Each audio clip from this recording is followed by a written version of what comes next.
Assalamualaikum warahmatullahi wabarakatuh. Alhamdulillah, nahmaduhu wa nasta'inuhu wa nastaghfiruh wa na'udzu billahi min shururi anfusina wa min sayyiati a'malina. Man yahdihillahu fala mudilla lahu wa man yudlilhu fala hadiya lahu. أشهد أن لا إله إلا الله وحده لا شريك له وأشهد أن محمدا عبده ورسوله أما بعد. Alhamdulillah. Saya tadi tengok Tuan Imam kita, sahabat kita daripada, adik kita daripada UiTM, jadi imam. Dan ini Alhamdulillah kita perkembangan yang bagus dan dalam kehendak orang Islam nak kepada Islam, tak semesti mengaji pondok ataupun mengaji universiti Islam, boleh jadi imam. Cumanya kalau tadi cerita Nabi Musa tu dia terhenti, kena sambung sikit lagi. Allah tanya, wa matilka biyaminika ya Musa, kena sambung. Maksudnya apa yang ada di tangan kanan wahai Musa. Kalau kita berhenti di situ, jadi cerita tu tak habis. Nabi Musa kata, hiya asaya atawakkau 'alaiha wa ahussu biha 'ala ghanami wa liya fiha ma'aribul ukhra. Qala alqiha ya Musa, fa alqaha fa idha hiya hayyatun tas'a. Tuhan tanya, apa yang ada di tangan kananmu wahai Musa? Lihat tu imam kita baca tadi, dia kena sambung Musa kata, hiya asaya, ia tongkat aku, atawakkau 'alaiha, aku gantung aja, aku tekan jalan, pegang. Wa ahussu biha 'ala ghanami, dan aku pukul pokok-pokok supaya daun dia jatuh untuk kambing-kambing aku. Waliyafiha ma'aribul ukhra, dan tungkat ni adalah benda-benda lain lagi yang kuat guna. Allah Subhanahu wa ta'ala tahu, tapi Allah nak supaya Nabi Musa beri perhatian. Sebab ada benda Allah nak suruh dengan tungkat. Maka Allah kata, qala alqiha ya Musa, campak tongkat dia, fa idza hiya hayyatun tas'a. Tiba-tiba tongkat itu menjadi ular yang bergerak, supaya dia tahu. Nabi Musa ingat, oh tongkat saja jadi ular yang bergerak. Allah tahu enggak? Allah tanya kerana tak tahu, tanya kerana tahu, supaya Nabi Musa beri perhatian. Saya teringat, saya ada kawan seorang orang meniaga di Langkawi, meniaga besar, bot-bot Langkawi banyakkan dia punya. Dia kata dulu dia bawa masuk, orang guna lesen dia buat rokok. Untung banyak, sebulan dia boleh dapat duit kurang 20,000 bersih. Dia kata dia jumpa dengan satu orang tu tanya dia, orang ni ustaz lah juga kan, orang tua. Dia meniaga apa? Kita meniaga bawa rokok.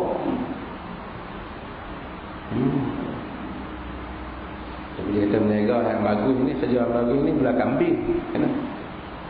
Pasal para Nabi kebanyakannya belah kambing. Nabi Musa belah kambing, semua Nabi belah kambing. Nabi Muhammad SAW belah kambing. Kambing ni datang bagus lah, makan bagus. Cumanya kambing ni dia makan rumput, dia makan pokok-pokok, daun-daun. Satu daun dia tak makan, daun buah.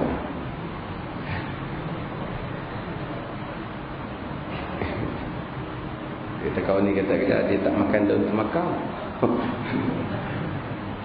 Kambing ni datang bagus, Nabi pun belah, tapi kambing tak mau makan daun temakau.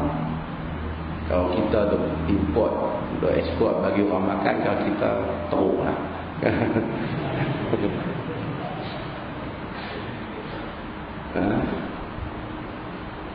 Dia kata mulai hari itu dia berhenti terus serokok, tak berniaga.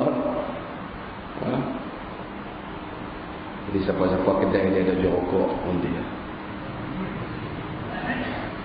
niaga bagus. Niaga kedai makan tak apa bagus, bagi orang makan, tapi tak payah bagi orang serokok.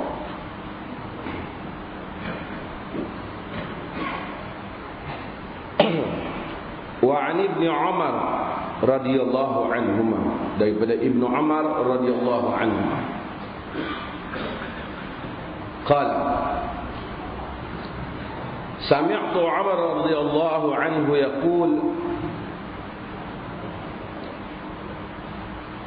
سمعت عمر رضي الله عنه يقول لشيء قط ما سمعت عمر رضي الله عنه قال لشيء يقول لشيء قط إني لأظن كذا إلا كان كما يظن. Daripada Ibnu Umar radhiyallahu anhu katanya, ma sami'tu Umar. Ibnu Umar ni iaitu Abdullah Ibnu Umar, anak Sayyidina Umar radhiyallahu anhu. Dan kita tahu ada anak dia Ubaidillah, ada anak dia Asim, anak dia yang terkenal dengan ilmu dan riwayat itu Abdullah ibn Umar. Kata dia, ma sami'tu Umar radhiyallahu anhu yaqulu li syai'in qat. Aku tak pernah dengar Umar kata kepada suatu benda, inni la adhunnuhu kadza, aku rasa macam ni, aku sangka macam ni, illa kana kama yadhun, melainkan benda tu macam mana yang dia sangka. Aku rasa benda ni macam ni. Maka dia akan kata akan didapati perkara itu seperti mana yang dia kata. Hadis ini asalnya ada diriwayatkan oleh Al-Imam Al-Bukhari lebih panjang tentang Umar bin Khattab. Dia kalau sekiranya dia sangka satu benda, bila dia sangka tu banyak yang dia sangka jadi. Dalam sambungan hadis ini dia tengok satu orang lelaki, rajulun jamil, satu orang lelaki kacak. Lalu di hadapannya, hadis ni tak sebut tapi dalam riwayat lain sebut, nama dia Al-Aswad As-Sadusi. Dia lalu, Umar kata, aku punya sangka ni salah ke apa? Umar rasa was-was. Aku rasa dia ni semacam, aku rasa dia ni tukang tilik. Umar panggil dia. Bila Umar tanya dia, memang didapati dia seorang tukang tilik semasa zaman jahiliah. Umar duk rasa macam dia amalkan lagi tilik dia, kepercayaan karut dia. Tapi bila Umar tanya, dia jawab soalan lain. Dia kata aku masa jahiliah ni dia jawab soalan pelepah lah. Tapi Umar dia rasa, dia nak ceritanya Umar dalam banyak keadaan sangkaan Umar ni sangkaan yang benar. Dan kita tahu bahawasanya di atas kurniaan Allah Subhanahu wa taala pada Umar ni banyak, sehingga perkara yang dia rasa Quran turun sokong, termasuk soal hijab isteri-isteri Nabi. Tawanan Badar, Nabi buat keputusan ambil ganti bayaran. Umar kata bunuh tawanan. Quran turun sokong Umar. Pendapat yang kata ni ialah pendapat Abu Bakar dan Nabi sokong, tapi Quran turun sokong Umar. Bukan tanda Umar lebih baik daripada Nabi, tapi tanda Nabi bermusyawarah. Tapi Al-Quran banyak keadaan beberapa tempat dia menyokong Umar bin Khattab radhiyallahu anhu. Kita tahu antara benda yang berlaku pada Umar bin Khattab, dulu kita pernah cerita tentang Al-Aswad Al-Kadzab yang mengaku jadi nabi, yang telah membakar, yang telah menguji Abu Muslim Al-Khawlani dulu kuliah dulu. Dia suruh mengaku, atashhadu anni Rasulullah, kau saksikan aku Rasulullah? Kata, lam asma', aku tak dengar. Dia uji balik, atashhadu anna Muhammad Rasulullah, kau saksikan bahawasanya Muhammad Rasulullah? Dia kata, na'am, Muhammad Rasulullah. Oh, jadi dia tahu Abu Muslim Al-Khawlani dengar, bukan tak dengar. Kata dia, hang saksikan, atashhadu anni Rasulullah, hang saksi tak aku Rasulullah? Aku tak dengar. Kata apa? Abu Muslim Al-Khawlani. Jadi Al-Aswad Al-Ansi Al-Kadzab ambil dia, bubuh dia dalam api, dan dia tak terbakar. Oleh kerana dia tak terbakar, ni dia di Yaman. Al-Aswad tak tahu nak buat apa. Al-Aswad bin Qais ni dia tak tahu nak buat apa. Akhirnya dia buang, dia suruh hang pergi keluar daripada sini. Apabila dia pergi ke Madinah nak jumpa dengan Abu Bakar Siddiq radhiyallahu anhu, cerita pasal dia nak sampai tu lambat. Cerita orang tentang dia dibakar tak terbakar ni dah sampai dah ke Madinah. Umar bin Khattab radhiyallahu anhu tengok saja muka dia, Umar dah tahu, kaukah orang yang dibakar dan tak dibakar? Dia kata, ya. Umar kata, alhamdulillah, kerana Allah Subhanahu wa taala menjadikan aku ni dapat melihat di kalangan umat Muhammad orang yang seperti Ibrahim alaihissalam. Firasah Umar, terkenal Umar dengan firasat dia yang tajam, sehingga kita tahu ketika dia berkhutbah, dia pernah mengarahkan ke khutbah dia tu suruh Syariah bin Ibn Hasan, tentera dia hantar tu, duduk tengah khutbah berucap, dia kata, ya Syariah, khutbah Jumaat, ila jabal, Syariah, pergi ke bukit. Orang dengar khutbah, Amir duduk begini. Bila turun Abdul Rahman bin Auf, kata dia, apa kalau suruh Syariah nak pergi sepadan? Dia kata, aku nampak musuh, aku arahkan dia pergi ke bukit supaya mereka tak serang dari belakang. Allah kurnia kat dia firasah Amirul Mukminin Umar bin Khattab radhiyallahu anhu. Ini termasuk dalam karamah.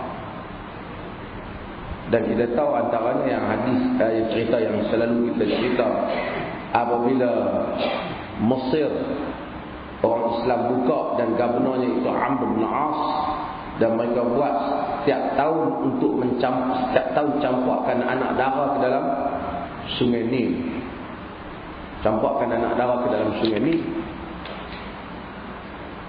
Dan apabila Amr bin As, dia kata, ni tak boleh, Islam larang benda ni. Bila mereka tak mahu campak tahun tu, Sungai Nil tak naik air. Bila Sungai Nil tak naik air, mulalah orang kata tu lah, orang duk kata, mereka kata tak buat. Bila tak buat, tengok apa dah jadi. Syaitan dia main. Macam kita mengaji sikit, kita biar ba'ala tak salah, duk pakai benang hitam ikat tangan, duk apa. Kena malam tu dia khiyar tak mau nak berhenti pula tu. Geng-geng khurafat dalam keluarga kita kalau datuk lah, mereka ni mengaji pandai sangat, orang ikhtiar. Tengok apa jadi dah. Macam tu lah. Maka dia tulis kepada Umar bin Khattab, Amr bin As, tulis hal ni kepada Amirul Mukminin Umar bin Khattab radhiyallahu an, dan Umar tulis surat kepada Sungai Nil. Kenal cerita ni, iaitu min Abdullah Amirul Mukminin ila Nil Mesir. Umar ni tak pernah sampai rasa Mesir. Daripada hamba Allah Amirul Mukminin kepada Sungai Nil Mesir. Fa in kunti tajri min qibaliki fala tajri. Jika engkau itu mengalir dengan diri kau sendiri yang mengalir, maka tak payahlah mengalir. Wa in kana Allah al-wahidul qahhar huwa alladhi yujriyaki, fanas'alu Allah al-wahidul qahhar an yujriyaki. Jika Allah yang esa lagi maha perkasa, dialah yang menjalankan engkau, maka kami memohon kepada Allah yang esa lagi maha perkasa supaya menjalankan engkau. Maka surat Umar ini dilontar ke dalam Sungai Nil, maka Sungai Nil pun naik air. Dikatakan penduduk dah hampir nak pindah disebabkan air Sungai Nil tak naik ke kebun-kebun mereka, tak sampai air. Umar bin Khattab minta kepada Allah Subhanahu wa taala, maka Sungai Nil pun naik. Sebab itu apabila berlaku kemarau, berlaku seumpamanya, orang yang utama sekali untuk jadi kepala imam minta supaya turun hujan ialah para pemimpin. Amirul Mukminin ataupun pemimpin. Negeri kita ni sultan lah kena jadi imam. Ataupun menteri kena jadi imam, Perdana Menteri jadi imam. Kerana dia akan ikhlas minta, kerana di bawah kerajaan dia. Bagi kat lain pada tu tak tahulah, ada yang ikhlas, ada yang nak upah, ada yang nak masuk TV. Tapi kalau bagi pemimpin sendiri, suruh dia. Kita pun kalau kemarau, mintalah surat daripada para pemimpin dan dicampakkan, insya-Allah kemarau hilang. Macam dengan Umar bin Khattab pula, kalau kita pemimpin lebih kurang.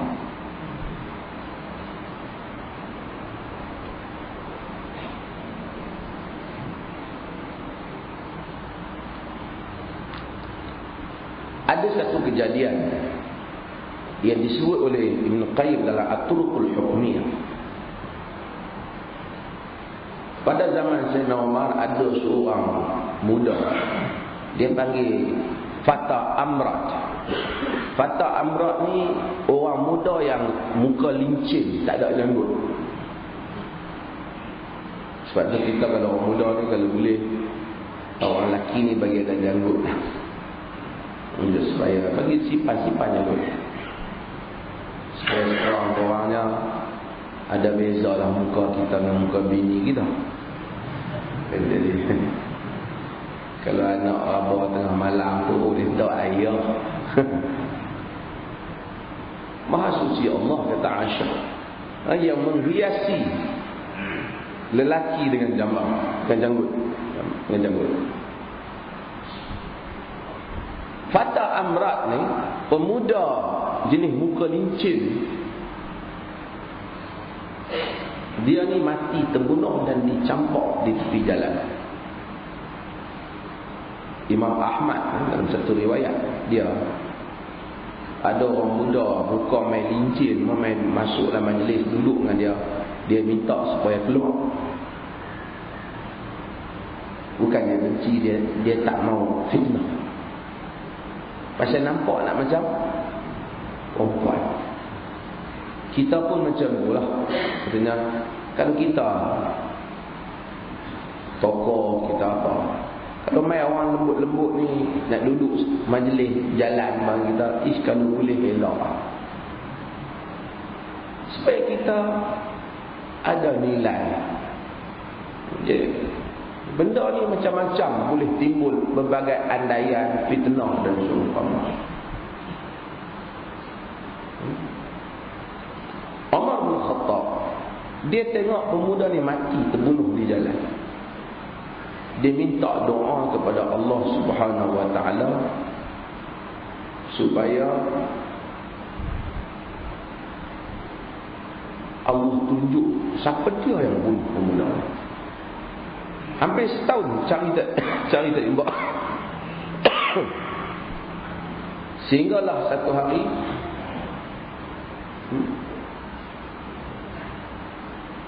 tak sampai setahun, beberapa hari, beberapa bulan kemudian, mereka jumpa satu orang budak kecil dekat dengan tempat itu. Lalu Umar kata, alhamdulillah, mudah-mudahan Allah tunjuklah kat aku doa aku. Umar ambil budak ni, dia bagi pada satu orang perempuan. Dia kata, jaga budak ni elok-elok. Nafkah dia kerajaan tanggung. Bayar. Kalau mana-mana orang perempuan datang mari tuntut budak ni, bagi. Dan cuba pasti dia ni berasal daripada orang.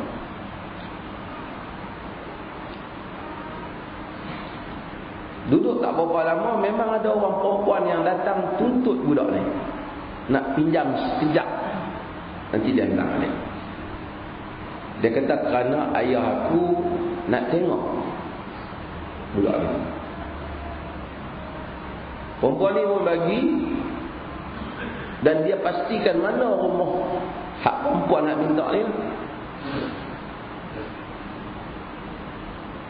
Lalu dia bagi tahu Umar. Dia tengok, dia ikut perempuan ni, bila pergi dia masuk rumah dia, ada satu orang lelaki rumah dia. Lelaki ni adalah salah seorang sahabat Nabi daripada suku Ansar. Dia main, dia hormat, dia peluk lelaki ni, bapak dah. Dia bagi budak ni. Bila Umar tahu, Umar pergi rumah ni, Umar masuk lelaki ni. Umar tanya, macam mana keadaan anak perempuan hang? Kata lelaki ni, dia adalah satu orang anak yang baik, kuat salat, kuat puasa, kuat bangun solat malam, dan taat kepada Allah. Umar, alhamdulillah, aku nak jumpa dia. Aku dengan dia saya nak cakap, nak masuk. Umar masuk kepada dia, dan Umar gempak dia, gempak. Umar kata, hang cakap benar. Kalau tak cakap benar, aku ambil tindakan. Umar selok pedang dah. Dan dia tahu bahawa Amirul Mukminin Umar bin Khattab ni satu orang yang bersungguh. Dia kata, sebenarnya ada satu orang perempuan tua, dia mari kepada aku dan dia layan aku, main jaga aku, duduk dengan aku. Aku rasa dia macam nama aku, baik, dan aku pun sayang kat dia macam dengan anak dia. Satu hari dia kata dia nak pergi bermusafir. Dia minta supaya aku jaga seorang anak perempuan dia. Dan aku jaga satu orang perempuan, rupanya dia ni ialah seorang pemuda yang muka macam perempuan, amrat, tak ada janggut pun. Dia pakai lumbung apa semua. Aku sangka dia perempuan. Dia duduklah rumah aku, dia tengok diri aku dan seumpama.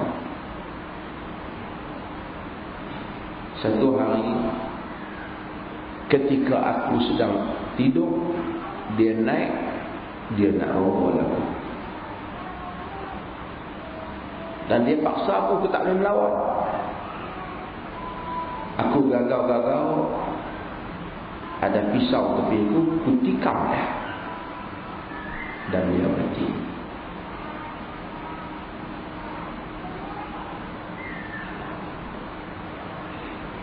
Umar kata, tak maaf. Dan masuk Umar bin Khattab radhiyallahu an, bila dengar cerita tu, Umar kata, sadaqti wa barakallahu fiki, benarlah kau, dan mudah-mudahan Allah Ta'ala berkati kau, dan kau jagalah. Anda pergi kepada bapa perempuan ni, jagalah anak perempuan kau dia. Ini cerita Umar, cari dia, jumpa boleh. Berat, ambil berat urusan umat Islam, Amirul Mukminin Umar bin Khattab. Orang yang bila Umar pandang, orang seriau, orang tengok, oh insyaAllah. Umar kata ni hang ni dah tak kena. Kalau dia kata tak kena, pergi semak lah namanya tak kena. Pandang ni banyak pandangan. Ada pandangan kita pandang tak elok, yang disebut sebagai apa? Ain, yang kita sebut ain kan. Ain ni dia pandang satu benda sebab tu Arab. Dan nak bagus daripada dia suka hadza min fadli rabbi. Ini adalah kurniaan Tuhanku. Baguslah. Kadang-kadang buat rumah, buat apa, tulis. Bila orang tengok, teringat Allah Ta'ala supaya elok daripada kena air. Orang Melayu dulu kata mulut lembat, dia pantang teguk jahanam. Pantang teguk jahanam. Dan ada orang, sehingga Al-Imam Ibn Qayyim Al-Jawziyah dalam Zadul Ma'ad bahaskan benda ni tentang ka'in, tentang Nabi kata, "Lau kana syai' sabiqal qadar la sabaqal 'ain." Jika ada sesuatu yang dapat menandingi qadar, bersaing dengan qadar, nescaya al-'ain dapat bersaing dengan qadar. Tapi tak dapatlah. Tapi kalau dapat, al-'ainul haq, 'ain tu benar. Orang tua dulu tu dia tak bagi bila dah tegur.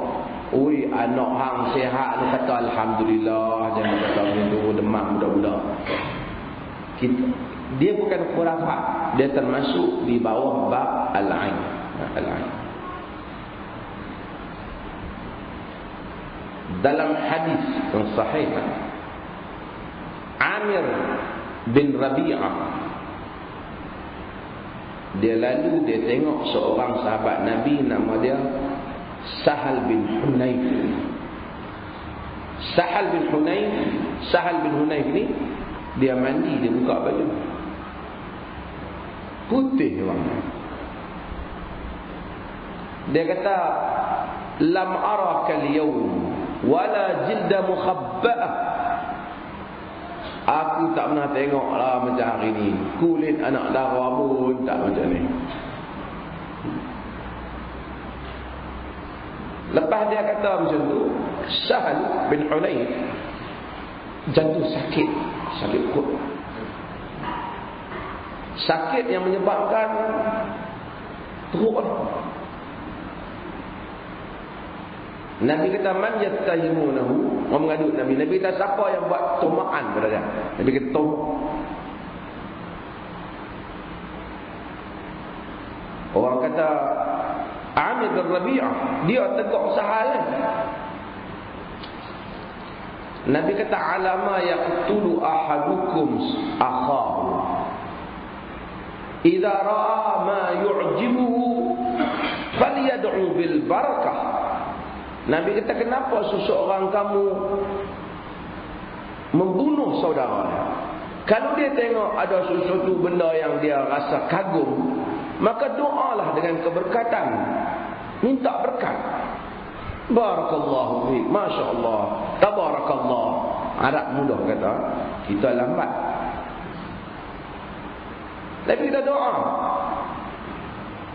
Nabi panggil Amir bin Rabi'ah, Nabi suruh dia jurih, dia mandi, dia jurih pakaian termasuk belah dalam pakaian dia, dan ambil air tu dan simbah kepada, jurih kepada Sahal bin Hunayf yang senak perut. Setengah orang dia tak faham hadis tu, dia ingat ambil ayak kawan yang senak perut tu pergi jurih kepada kawan yang tegak tu, dia ingat baru pada hamba pun tu. Tak, sebenarnya tak. Sebaliknya. Sebaliknya. Nabi kata al-ainul haq. Wa idza ghusiltum faghsilu. Apabila kamu diminta supaya mandi, maka kamu mandi. Maksud orang kata ni hang tegak anak aku tak boleh tidur kau. Budak kecil ni, hang mandi ayak ramai, ambil kita jurih. Macam mana benda ni pergi ambil ayak dia jurih, tidaklah dapat kita tafsirkan. Allah Subhanahu wa taala cipta alam ni dengan satu benda yang kadang-kadang luar biasa sistem dia. Kadang-kadang ada benda yang mungkin kita tak faham. Ibn Qayyim kata, dia buat contoh, dia kata setengah orang berubat, bila kena patuk ular, nak buang bisa tu makan daging ular tu balik dalam setengah. Ada kita kadang-kadang tak dapat akal fikirkan, tapi ada benda ni berlaku dan hadis-hadis ni menunjukkan tentang kebenaran ain.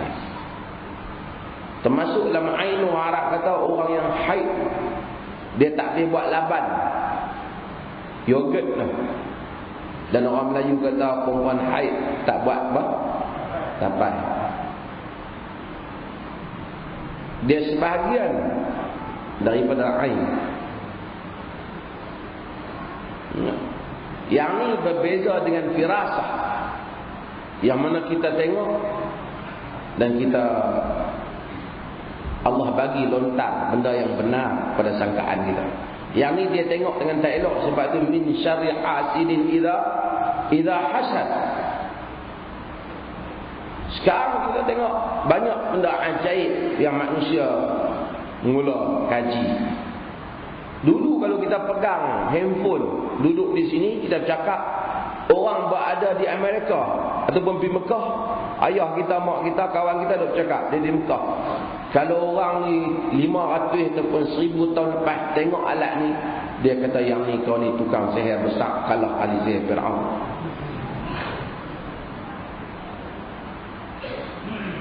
Tetapi apabila manusia tahu tentang gelombang, tentang peranan dia, tentang dunia ini, tentang atom, tentang macam-macam lagi. Dan manusia dulu kata atom dan neutron dan proton, dan sekarang manusia pecahkan lagi, dan ada lagi penemuan-penemuan baru, menyebabkan manusia tahu apa yang mereka tak tahu sebelum ni.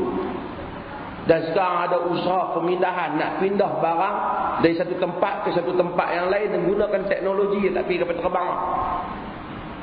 Kalau tidak kita baca majalah mana, Afrid minal jin Afrid minta nak pindahkan singgahsana Nabi Sulaiman, singgahsana Malikatus Sabak, Maharaja Queen Sabak, orang Melayu panggil Balqis. Quran tak sebut nama dia Balqis, Israeliat menyatakan nama dia Balqis. Allah alam barangkali. Pindah, duduk bangun, tapi orang yang diberi ilmu memindahkannya dengan sekelip mata. Dan manusia cuba teknologi.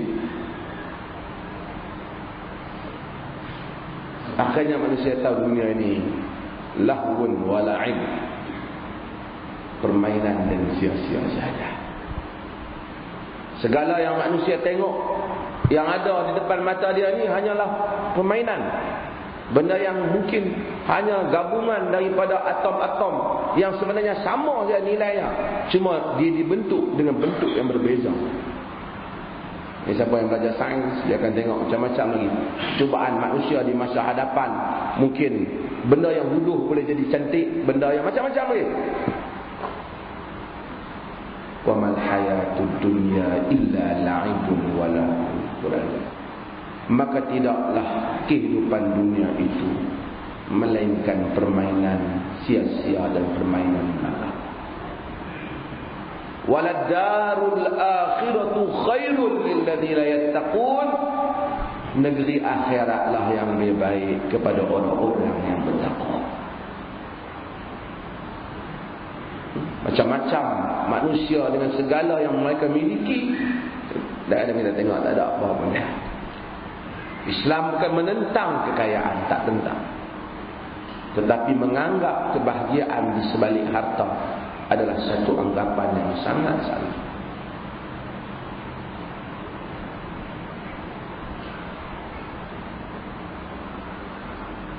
Allah Subhanahu wa taala mengurniakan kepada para awliya seperti Umar bin Khattab dengan berbagai firman.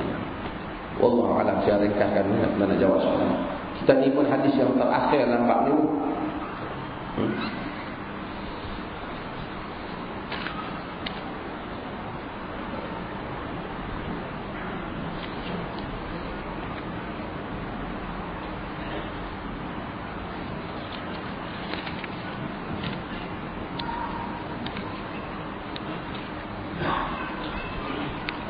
Ada orang tanya pasal apa sedekah tak ada. Saya sebenarnya saya tahulah sebahagian yang tanya ni yang mula-mula kot. Saya tahu. Pasal ada orang barangkali tak ada kerja kot, pergi buat ceramah tentang sedekah tak ada. Sedekah ni saya pun tak tahu perkataan dia. Sedekah ni bahasa apa? Indonesia. Tak tangan ni, tak ada ni. Hukum ada.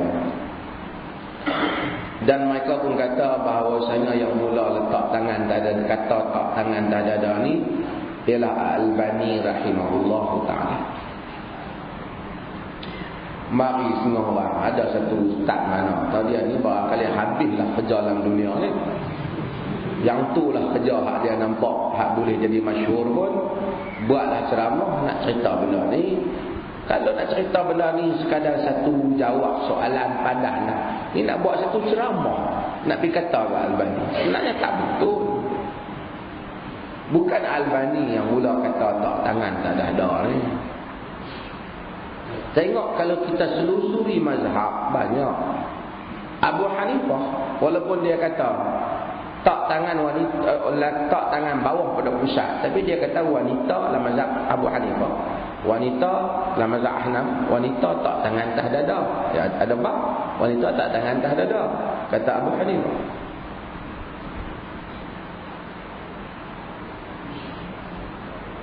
Dalam Nail al-Awtar, Al-Imam Syaukani dia tarjih letak tangan atas dada, dia sebelum Albani jauh. Bukan Albani mula kata.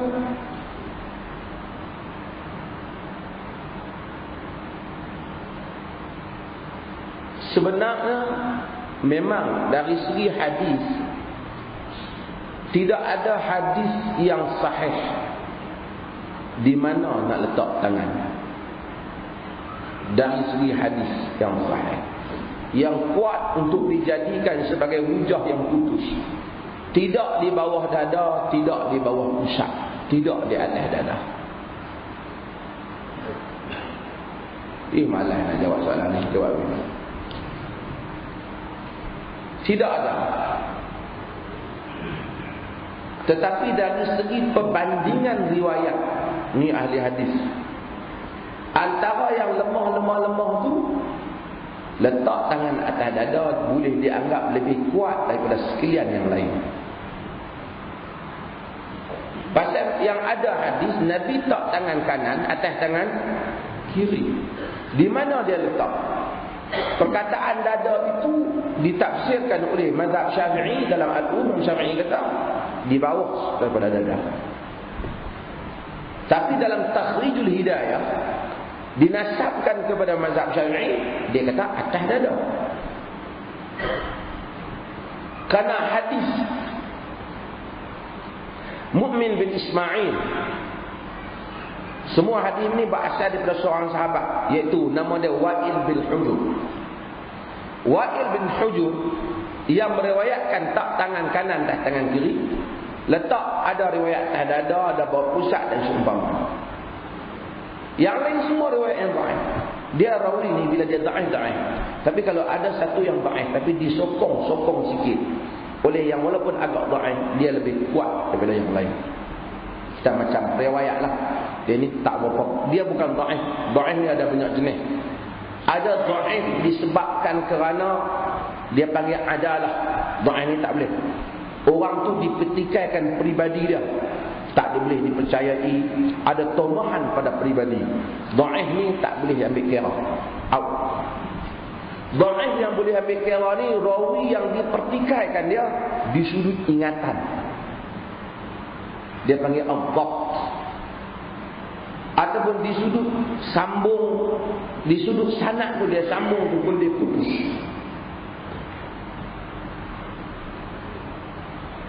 Hadis Wa'il bin Hujur yang kata tak tangan tak dada ni memang dia agak dhaif. Tapi kalau tak tangan bawah pusat tu lagi dhaif. Namun ada riwayat di dalam Musnad Ahmad. Itu complicated sikit lah. Hulbu al-Ta'i, dia meriwayatkan dalam Musnad Ahmad bahawasanya tangan letak atas dada, wa wada'a 'ala sadrihi hakala. Tangan letak atas dada.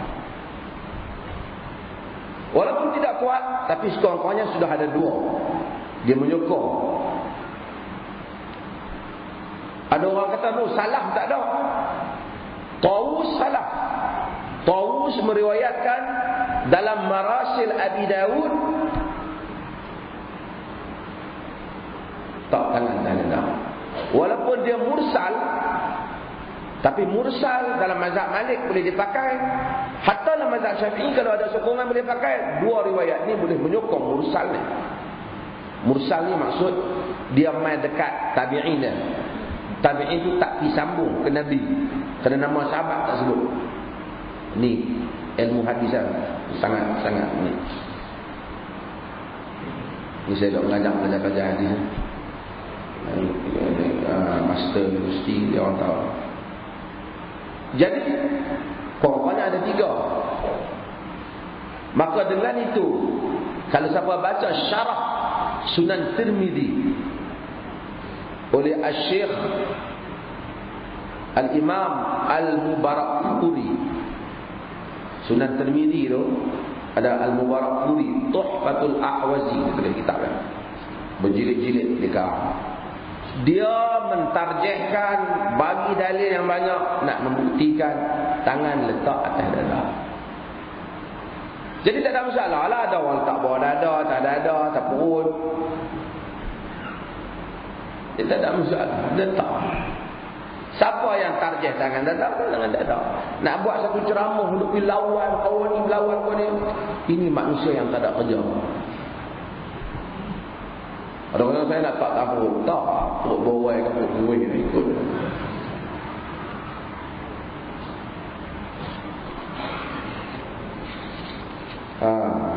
Benda tu pun banyak lagi benda. Adakah benar fatwa rasmi Al-Azhar Syekh Syalkut mengiktiraf dan mengakui Syiah mazhab Ja'fariyah sebagai salah satu mazhab dalam Islam di mana Muslim bebas untuk bermazhab dengan mazhab tersebut? Ni ada masalah sikit. Pada awal program ni dinamakan dengan takrib, at-takrib bainal mazahib, untuk menyatukan antara mazhab. Kelihatan Al-Imam Hasan Al-Banna juga rahimahullah, dia setuju juga program ni. Tetapi apabila mereka cuba, dia beza. Ada peringkat awal, fokus sebahagian para ulama Azhar banyak fokus kepada soal fiqh Ja'fari itu. Mereka tidak fokus pada soal akidah. Jadi segi fiqh tu kadang-kadang ada perbezaan pendapat fiqh yang memang boleh kita tengok juga pandangan-pandangan fiqh itu. Tetapi Isna' Asyariyah itu bukan saja fiqh, dia juga akidah. Bahagian akidah itu masalah. Maka kita tengok jago-jago tokoh-tokoh ikhwan sendiri.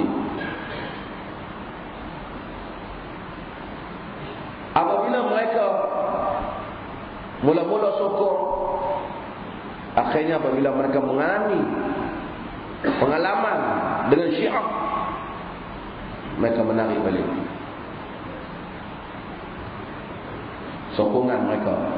Bukan kita kata tak boleh untuk ambil manfaat dan seumpamanya, tapi kita kena, kadang-kadang orang ni dia tak faham mazhab tu. Kalau dekat kafir sahabat umpamanya, beratlah. Macam mana kita nak terima, tak apa. Tapi sahabat ni ada dua pendapat. Satu kata kafir, satu kata tak kafir. Takkan tentu. Ini benda yang orang tak runding. Tapi Syiah di sudut saya bercakap soal hujah. Apa pun kita berhujah.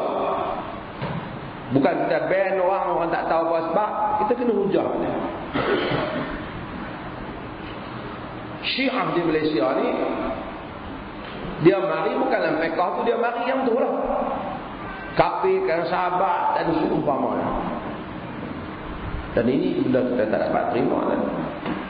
Di Bahrain seumpamanya, mereka bangkit nak lawan kerajaan Bahrain. Kita orang lawan pasal kerajaan korupsi itu satu hal. Tapi apabila dibakar Masjid Abu Bakar Siddiq, diambil masjid-masjid Ahli Sunnah, ini cerita lain. Ini cerita mazhab. Budak-budak Syiah, lepas saya forum dengan Datuk-Datuk Masyidah, meluahkan rasa tak puas hati sebab saya komplain uprising di Bahrain. Dia kata ini bukan, ini hak lain tu semua perjuangan perut, Bahrain tu perjuangan agama. Ya, pasal kau agama Syiah.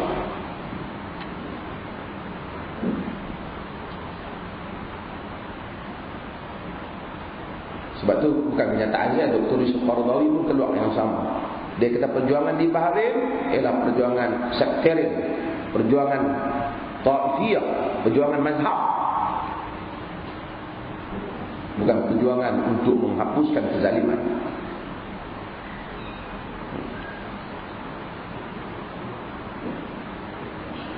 Adakah boleh kita sedekah harta wang dan Al-Fatihah kemudian niatkan kepada orang yang telah mati? Kita boleh sedekah harta dan kita minta Allah Subhanahu wa taala berikan pahala kepada keluarga kita. Kalau Allah mau diberi, jika tak sedekah itu pahala itu kekal kita. Adapun sedekah Fatihah kepada jenazah, wallahu taala alam. Ada mazhab kata boleh, tetapi dari contoh amalan Nabi sallallahu alaihi wasallam tak ada. Aisyah radhiyallahu anha, dia tanya Nabi, kalau kita pergi kubur nak buat apa? Nabi suruh bagi salam. Assalamualaikum ya ahli diyari minal mu'minin wa inna insyaallah bikumul lahiqun. Inna lillahi wa inna ilaihi raji'un wa inna insyaallah bikumul lahiqun. Kita doa, kita bagi salam. Nabi kata Aisyah sudah sampai, bagi salam, kemudian baca Fatihah sekali. Kalau Nabi kata hari itu, kita pun baca. Nabi tak kata. Orang kata apa ni kedekut kan? Tak kan masalah kedekut. Masalah tak ada contoh. Tak ada contoh apa boleh. Nabi lupa tak?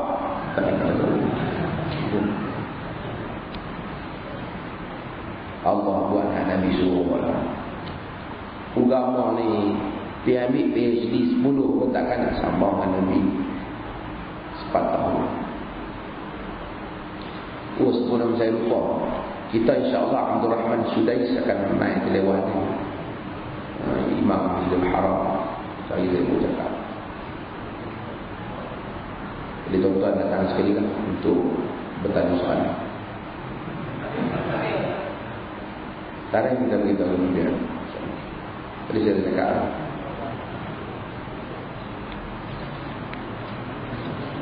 bolehkah kita melakukan jamak dan qasar jika kita bermusafir lebih daripada 3 hari? Apa pendapat? Kata tak boleh lebih daripada 3 hari.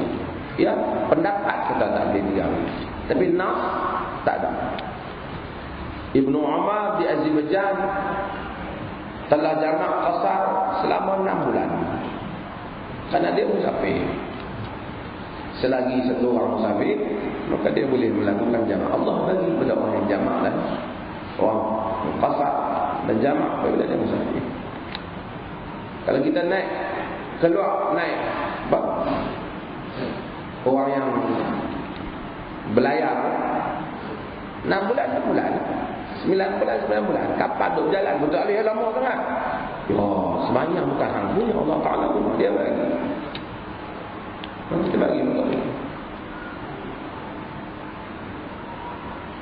Ada soalan tak?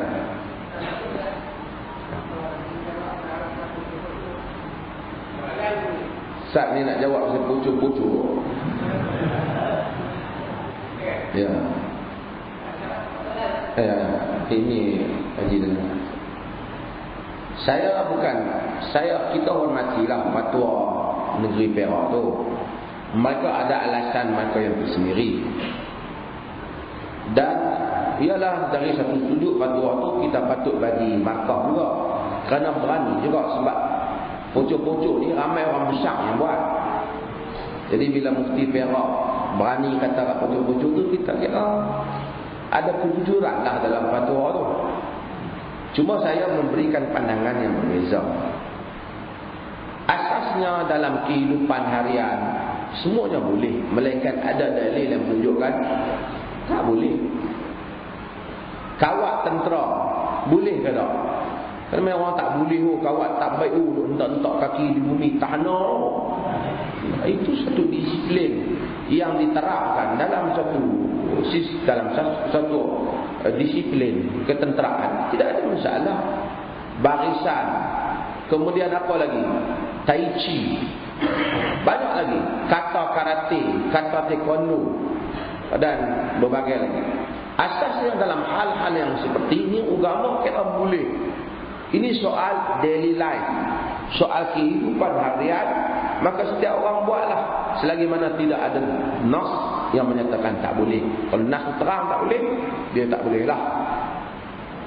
Kalau dia tak boleh, kita nak tengok di bahagian mana yang tak boleh. Saya contoh hal ni, walaupun mereka yang mengujar tu sebahagian daripada madkhalinya aliran ini, mereka Nabi SAW tahu umpamanya orang Ansar ni kalau kahwin suka menyanyi. Rumah kenduri dia faham menyanyi. Nabi pergi ke rumah kenduri Ansar, Nabi tengok mereka tak menyanyi. Nabi kata, tak ada menyanyi ke Aisyah? Innal ansar, inna hadzal hayy min al ansar yu'jibuhu lahu. Depa ni orang Ansar kawasan ni suka menyanyi ni. Jadi Aisyah kata, awak tak nyanyi. Artinya yang tu hiburan. Lah ada orang tak suka orang menyanyi, tak apalah ambil senyap dah. Ada orang menyanyi. Agama tak kata seronok haram, agama tak kata. Kita pergi duduk dengar burung bunyi sedap bunyi.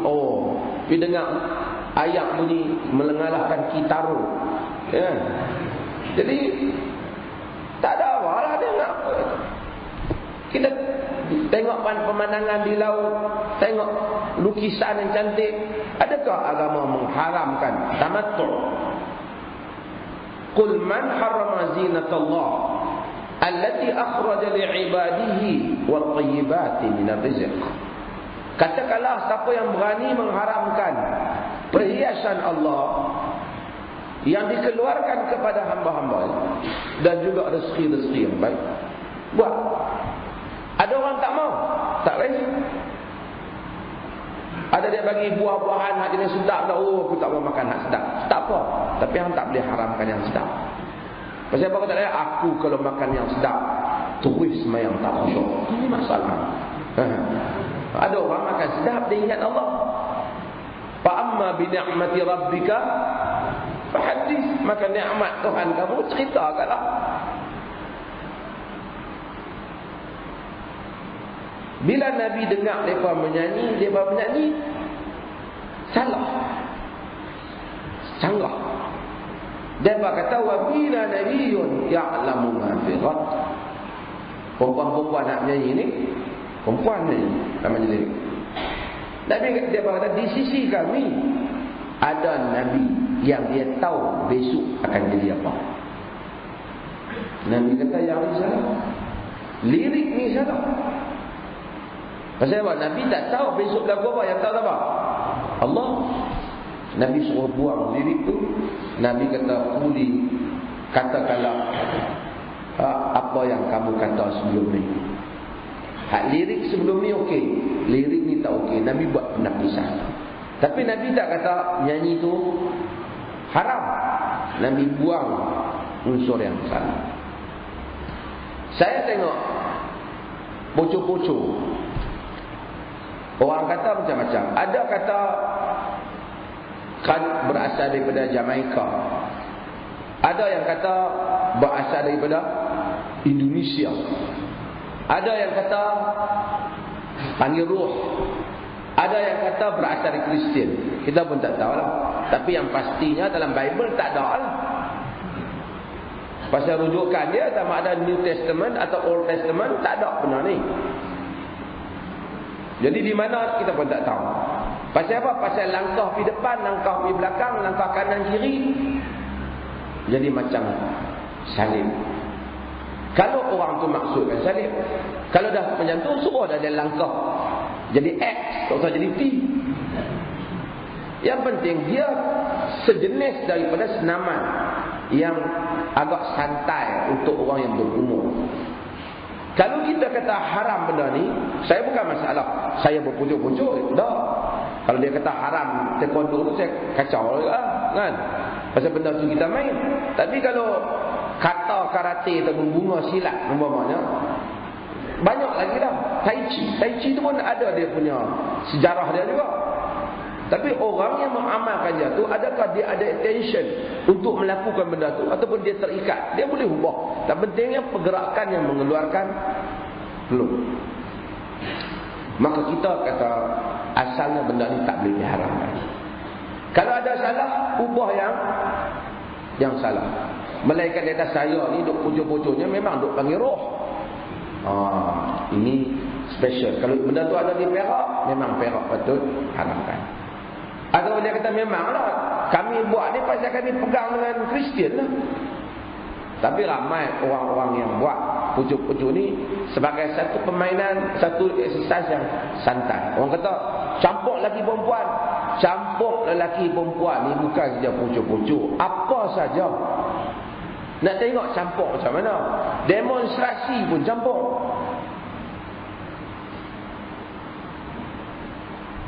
Kalau nak salah, salah. Sampai Bukit 3 pagi tak habis-habis. Hak tu salah pasal bukan kita pucuk-pucuk. Berjoging sampai 3 pagi pun kita nak kena larang. Jadi kita kena bezakan perkara apa yang nak diharamkan tu. Dia pergerakan apa yang nak diharamkan. Dia tahu lagu dia tak sesuai, cari lagu lain. Dondang sayang lah. Ni lagu saya ingat, lagi kat belah ayah Sarawak, marah lah. Hak tarian Sarawak, hak pakai cawak tu pun lagi betul. Tapi tak tahu, saya pun tak kata arang lah kan. Itu pun boleh dia pakai seluar panjang kan, kalau dia mau kan. Itu pun ada lagi. Roh apa, padira, roh ayam semua ada kan. Jadi semua hal-hal yang seperti ni kita nak kena lihat lah, supaya lebih luas. Tapi kita hormatilah. Dah Perak nak kata haram, tapi saya bimbang lah kalau semua benda saya orang salah anggapan. Islam ni dia tak boleh haram pucuk-pucuk, boleh Tai Chi, boleh lagu Minang, boleh bunga silat. Sedangkan semua tu ada latar asal, punca dia.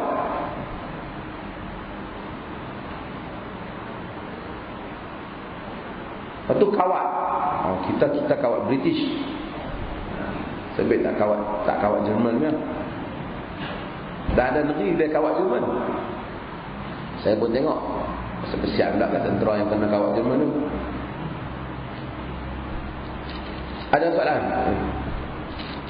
Nak tanya saya video lah. Tengok lah.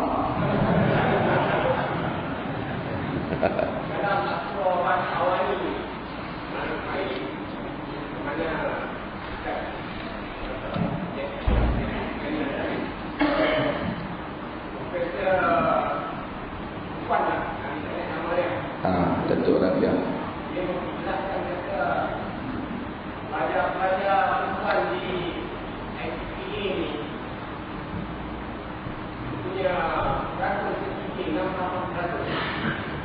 Jadi yang kata simpang, jangan nampak dia boleh-boleh kita buat yang lebih letakkan jawatan-jawatan penting supaya pegang oleh perempuan. Ya, Astro.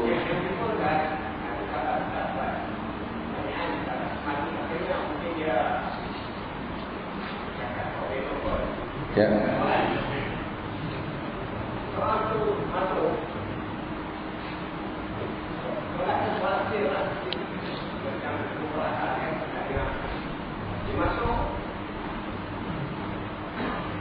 Imam rokok, dia masih tak rokok ini, dia sudah akan belajar hari. Ketika dia dapat apa ni renang.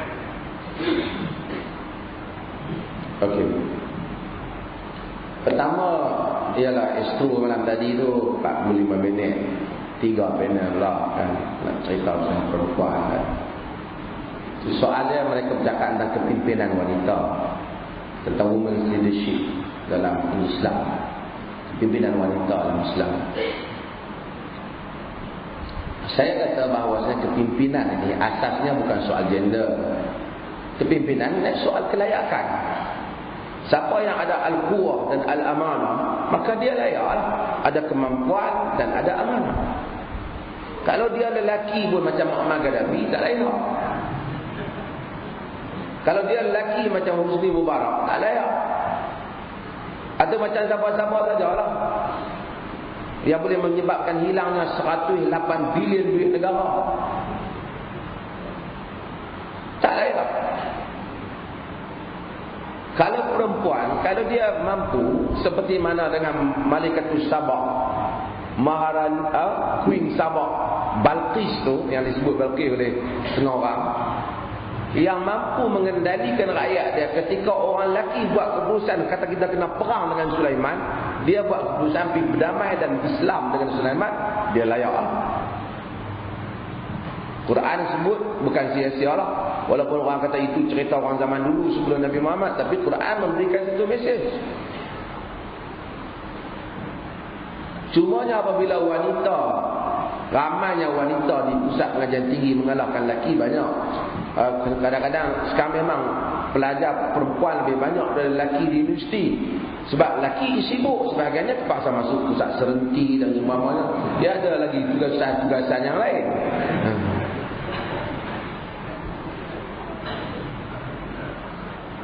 Dia masalah pertama, ada sijil, bukan terpelajar, bukan semesti boleh memimpin. Bukan kita suruh pusat serenti itu memimpin, tak. Yang ada sijil, ada orang keluar universiti, tapi kita bagi jawatan kat dia, tak boleh, dia tak kerti buat. Ada orang tak mengaji tinggi pun, mungkin peringkat dia first degree ya, lebih baik daripada yang ada PhD, daripada skill of leadership, kemampuan dia, pengurusan dia, kepimpinan dia lebih baik, karismatik dia lebih tinggi. Mungkin dia mengaji tak tinggi, tapi dia mampu menguruskan kepimpinan yang banyak. Masalah nak uruskan rakyat, uruskan orang kampung tak sama. Ada orang sijil tinggi, bagi dia urus orang kampung, pening dia tak penting. Tapi ada orang peringkat kampung ni dia boleh urus, atas dia tak boleh ya. Dan wanita ada keterbatasannya, dia tak boleh nak jadi lelaki. Tak boleh nak samakan lelaki wanita sama dengan lelaki macam sebahagian negara. Tandas satu ya, masuk sama-sama. Banyak sama. Even negara yang memperjuangkan hak wanita hebat seorangnya, seperti Amerika pun calon presiden mereka sehingga setakat ni, dan yang jadi presiden mereka sehingga setakat ni semuanya lelaki. Itu satu realiti. Bukan soal mereka ada satu perception bahawasanya wanita haram jadi kepimpinan, tapi soal kemampuan. Orang perempuan kalau jadi pemimpin, bukan kita nafi, ada bidang dia tak boleh buat.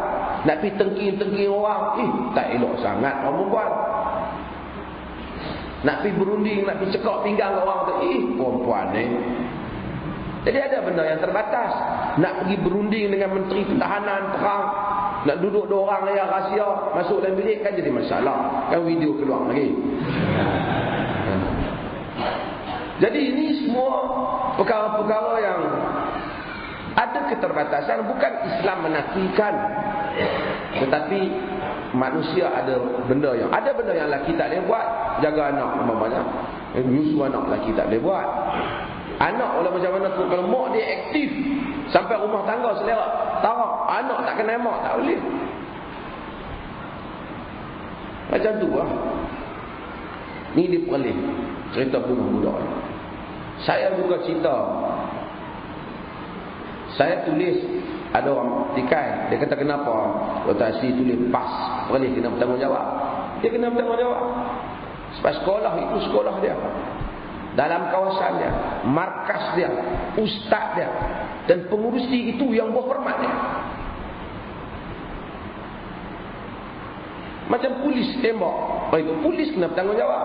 Kalau sekolah kementerian kena, walaupun yang pukul itu cikgu, tapi kementerian kena tanggungjawab. Macam mana terbayang seorang budak umur 7 tahun, anak yatim, mak tak ada. Ni berdasarkan media lapor, dan saya pun telefon pergi ke Perlis minta maklumat ni. Mak tak ada, ayah dia pun tak tahulah, terserahlah pada dia. Tapi dia kata dia jumpa anak dia ni pun setahun yang lepas, duduk dengan keluarga angkat. Pergi ke sekolah asrama tu, dia sukalah. Lepas tu ustaz ni kata dia curi duit RM7 saja.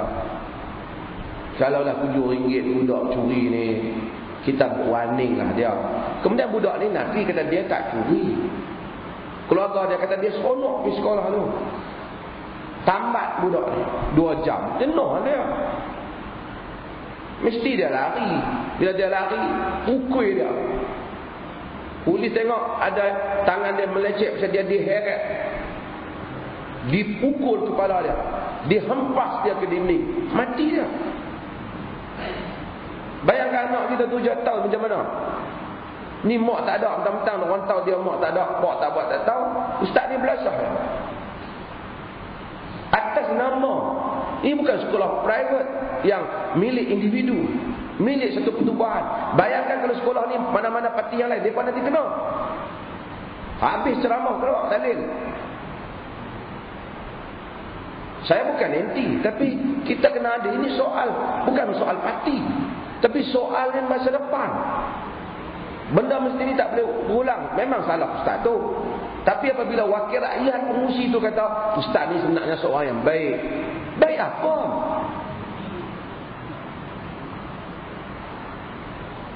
Kita tak tahu apa yang dia buat. Kalau dia boleh sanggup buat budak-budak ni macam ni, sebelum ni apa yang dia buat?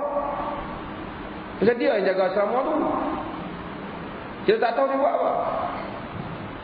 Saya bukan kata pas pusat apa, pas yang kata markas mereka kalau UMNO apa kita kata. Kalau dia AP pun kita kata, MCA pun kita kata. Tapi sekarang mesti ada pihak yang menjawab. Tak boleh kata ustaz ni baik, mentang-mentang ustaz ni ahli kita, wakil rakyat, YB kita nak tahan dia. Apa sikap macam ni? Bayangkan budak macam ni boleh mati. Nak bunuh budak ni 7 tahun bukanlah senang juga, melainkan hang hempas sungguh-sungguh. Kemudian pergi telefon kat mak kak dia tu, kata bahawasanya dia ni kena sawal. Saya rasa kalaulah yang bunuh ni parti yang bertentangan, habis ingat ceramah, habis dalil semua pula turun. Inilah ta'assub yang kita tak suka. Bila kena orang kita akan cari dalil. Tak boleh, ni dia bukan sengaja, dia pun orang baik, dia, macam-macam lah main.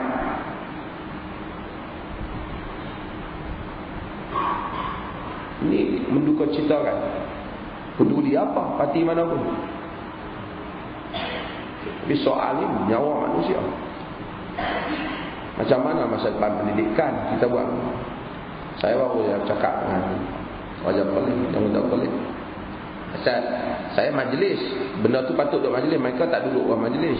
Sebab kita pernah nasihat supaya benda ni ikut peraturan, pilih guru. Tak boleh sebab kita kata sebenarnya ustaz ni dia memang ada mental sikit. Oi, kalau ustaz ada mental jangan ambil.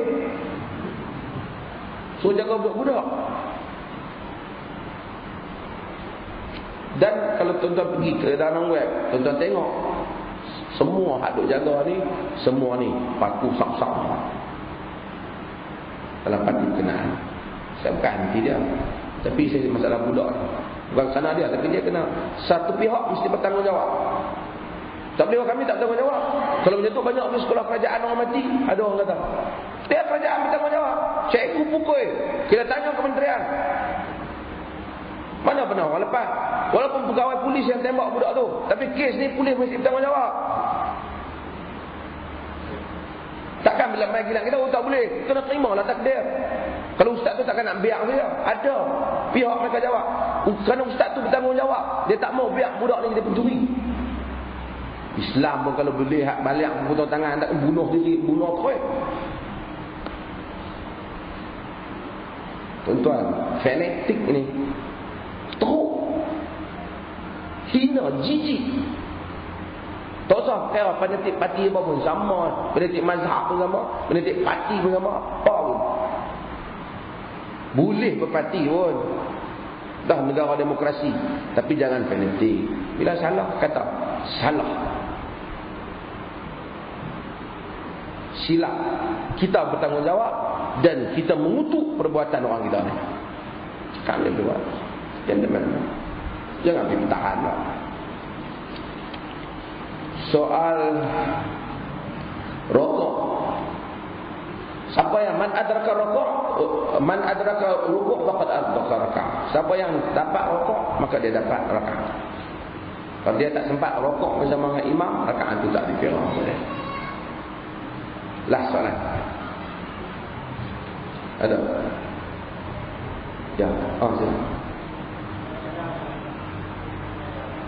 Dah ni ada soalan. Sila buat. Dah. Ada soalan?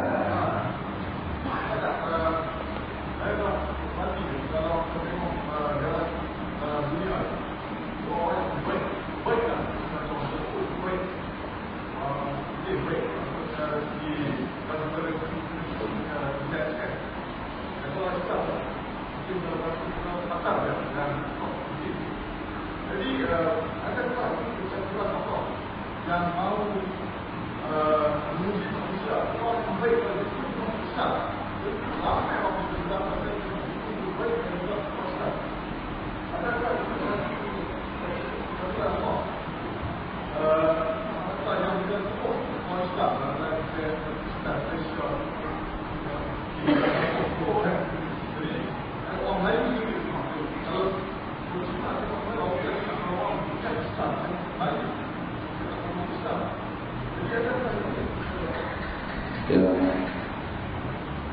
Tuan-tuan, persoalan ini telah di samping saya nak masuk tajuk ni. Ini yang menyebabkan sebahagian orang-orang barat berfikir agama ini sebenarnya bersifat geografi. Jika orang tu di dunia orang Islam, dia Islam lah. Di tempat Kristian, dia Kristian lah. Dia kata takkanlah orang Kristian yang berada di kampung dia nak dipaksa buat kajian tentang agama sehingga dapat memutuskan agama benar-benar untuk dia pilih agama. Dan itu alasan mereka. Tetapi asalnya Islam adalah agama hidayah. Allah Subhanahu wa taala hantar agama ni kepada satu kaum yang tak ada tamadun sebenarnya. Tapi kaum ni telah dapat dibaiki, iaitu Arab. Kemudian Islam berkembang menjadi agama yang terbukti beratusan tahun, menyebabkan umat-umat yang teruk jadi baik. India, Islam pernah masuk ke dalam India. Daripada bakak, isteri bakak ni macam-macam, jadi nilai-nilai yang mulia. Kemudian manusia mendapat tempias daripada agama ni. Walaupun mereka tak menganut agama, tapi oleh kerana dunia bergerak kepada lebih civilized, lebih bertamadun daripada satu masa ke satu masa. Maka kita tengok Barat mendapat manfaat. Barat dulu teruk. Eropah zaman kegelapan, rasuah pihak antara gereja, rasuah antara pentadbiran, membunuh orang, kemudian mereka berubah. Kemudian datang masuk sekularisme, revolusi industri, dan mereka membentuk lebih berdisiplin. Dan Eropah jadi, kalau kita tengok, sebab itu dulu saya sebut tentang Museum of Torture yang kita tengok, saya tengok di Prague, di Republic Czech, macam mana kekejaman bunuh manusia oleh pembesar-pembesar. Dia tak boleh bunuh terus. Islam kata pancung bagi cepat. Wa idza qataltum fa ahsinu qitlah. Apabila bunuh dengan cara elok. Dia buat macam-macam peralatan sulam Allah, cara nak seksa bagi mati sikit-sikit, macam-macam alat dah. Saya ambil gambar, tuan-tuan terbaca artikel saya, antara tudung dan cawat besi. Perempuan kena pakai cawat besi, suami dia pergi perang pakai cawat kunci suami bawa. Takut isteri buat hubungan seks. Tak tahulah nak pergi tandas macam mana. Saya duduk tengok kemudian cawat tu, kalau kena musim sejuk, jenuh sejuk.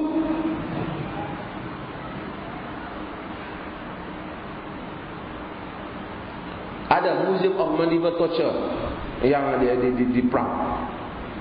Kekejaman. Kemudian mereka mula baik. Hatta Nazi, pembunuhan besar. Agak mula korang membunuh ni, saya ingat baru je ni, 50-an ke atas dia dah mula dunia barat pun mula tersusun, dah buat peraturan, isu-isu demokrasi mula dibangkitkan, hak-hak human rights mula diperkatakan. Kita tengok mula barat sudah ada kesedaran dan mereka menjadi tinggilah di sudut tamadun mereka. Jepun sendiri satu bangsa yang sopan. Kita tahu tuan-tuan di Jepun dengan tahu, dia hengguk ni bukan sekadar cakap depan orang, cakap dalam telefon pun hengguk walaupun orang tu tak nampak. Saya tanya, dia siapa buat tunduk, sedangkan kawan tu tak nampak. Dia kata dah biasa. Tapi kita tahu dalam sejarah dia bunuh diri tinggi. Dan hari ini pun Jepun ni bunuh diri setahun 45,000 je ingat. Bunuh diri. Sebab hilangnya satu unsur hidayah. Islam mari di atas bangsa yang terima Islam ni. Arab ni dah tarik Islam. Dunia Islam ni macam kata John L. Esposito dalam Who Speaks for Islam, 1.5 bilion orang Islam kan? Oh, yang Arab ni 200 juta ya. Dia tidak represent Islam. Orang kata bila orang sebut Islam, Barat selalu teringat Arab. Arab ni 200 juta ya. Indonesia 200 juta lebih campur dengan Melayu. Mungkin Melayu Islam lebih besar daripada Arab. Bangsa India yang Islam lebih besar pada Arab. Dan Afrika yang Islam mungkin lebih besar pada Arab. Jadi dari segi pembahagian bangsa, banyak bangsa dah dapatlah Islam ni. Dah banyak bangsa. Cuma tinggal beberapa bangsa Barat umpamanya, mereka pun teruk. Tapi mereka satu bangsa. Nabi puji Rom dalam hadis. Nabi kata Rom akan kekal kuasa mereka, kerana mereka ada sifat telus dan sifat menentang kezaliman di antara mereka. Mereka berusaha baiki diri. Dan Rom tu mewakili Eropah sekarang. Mereka baiki diri. Pemerintah yang buang kurang, mereka buang. Mereka sentiasa cuba untuk kepada satu achievement yang lebih baik daripada masa ke semasa. Dunia Islam banyak sebab dia lemah. Pertama, kadang salah satunya agama itu sendiri, bukan Islam. Cara penafsiran agama. Lahirnya ulama pengampu menggunakan agama. Mereka lah yang menguatkan kedudukan para pemerintah, yang mana pemerintah ini sekalipun begitu corrupted dan begitu teruk sekali, dan mereka akan keluarkan dalil-dalil untuk mempertahankan institusi ini. Bukan salah agama, salah orang agama. Dan mereka tak bawa kepada negeri macam Jepun. Dia ada disiplin, walaupun kadang-kadang dia mudah. Dulu soal nyawa dia bunuh orang ni. Tapi dia ada disiplin di sudut wang. Tak pergi. Hatta beberapa bank Islam dalam dunia ni, bagi orang Islam jaga, selalu hilang duit. Kena panggil orang putih mai jaga, duit tak hilang walaupun dia tak Islam. Allah Subhanahu wa taala akan hukum kita di atas kita tak melaksanakan Islam, dan di atas kita tak sampaikan Islam kepada orang yang bukan Islam. Mereka menderita di dunia ini kerana mereka tidak menikmati nikmat iman orang bukan Islam. Tapi di sudut dunia mereka dapat buat apa sajalah, haram halal tak ada. Sebab apa? Sebab Islam tak sampai. Adakah Allah akan hukum mereka? Allah dah kata, "Wa ma kunna mu'adzibin hatta nab'atha rasula." Kami tak akan mengazab melainkan setelah kami hantar rasul. Maka kemungkinan orang Eropah selamat di akhirat kerana tak ada siapa sampaikan Islam yang betul. Bagi tempat-tempat yang tak sampai Islam, dan kemungkinan kita lebih tak selamat kerana Islam dah sampai kat kita. Kita dah tak sampai kat orang, kita sendiri membuat tak betul. Mungkin sebahagian orang Cina yang tidak Muslim yang tak sampai Islam di Malaysia ni, walaupun kita dengar dia pun keliru. Saat kata tak boleh masuk ke masjid, saat kata boleh masuk masjid, saat kata dia keliru. Dia tak tahu apa Islam yang sebenar. Mungkin dia ada hujah di sisi Allah untuk menyatakan kenapa aku tak boleh masuk Islam, pasal tak tahu Islam mana sebenar yang terang kat dia. Tapi kemungkinan orang Melayu yang Islam yang pergi duk kata hang kafir, orang Melayu tu mungkin masuk dulu pada dia.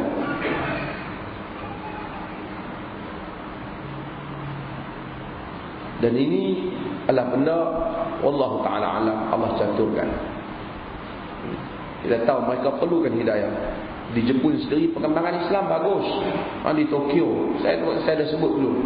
Saya jumpa satu orang tua di Tokyo. Dia terjemahkan Sahih Muslim ke dalam bahasa Jepun. Saya sembang dia, memang dia mempunyai pengetahuan yang bagus keseluruhan Sahih Muslim. 7-8 orang ada PhD, lulusan Azhar, lulusan Timur Tengah, mempunyai pengetahuan Islam yang baik, bercakap Arab dengan baik. Mereka aktif, mereka dakwah. Tak ramai. Saya ingat 100,000 tak sampai orang Islam campur orang luar di Jepun. Tapi mereka ada ruang. Jepun ni tak tahu nak menentukan agama mereka. Saat mereka Shinto, saat mereka Buddha. Mereka tengok yang mana murah untuk mati, yang mana murah untuk lahir. Sebab tetapi mereka ada disiplin. Mereka mewarisi disiplin keluarga yang baik. Disiplin ni soal manusia. Kalau kita boleh berdisiplin, orang tu kalau bersih, keluarga dia ajak bersih, dia jadi bersih. Tapi kalau pengotor, kita tak lalu tengok nak makan. Walaupun dia Islam, tapi dia tak mewarisi benda baik tu. Kita pergi tengok orang, dia memang pengotor, tak lalu kita. Tak ada orang ni.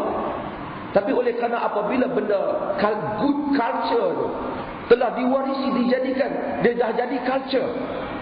Semua orang buat benda tu, semua orang bersih. Saya ambil gambar orang Jepun, cuci lantai. Allah, kita kalau cuci lak-lak, dia boleh duduk bertinggung cuci. Saya kata kenapa dia perlu bertinggung? Dia kata di Jepun ni kalau nak buat apa-apa, you kena tunjuk pada orang awak buat benda tu bersungguh-sungguh, bukan buat sambil lewat. Tuan-tuan tengok kalau kereta dia mati di tengah jalan, dia nak bagi isyarat supaya bahawa kereta dia mati, supaya orang pergi tepi, dia kibar bendera tu macam baru menang naik Gunung Everest lah. Bersungguh-sungguh. Kita ingat seorang buat ke mana kita bersama, pasal dia jadikan itu satu budaya.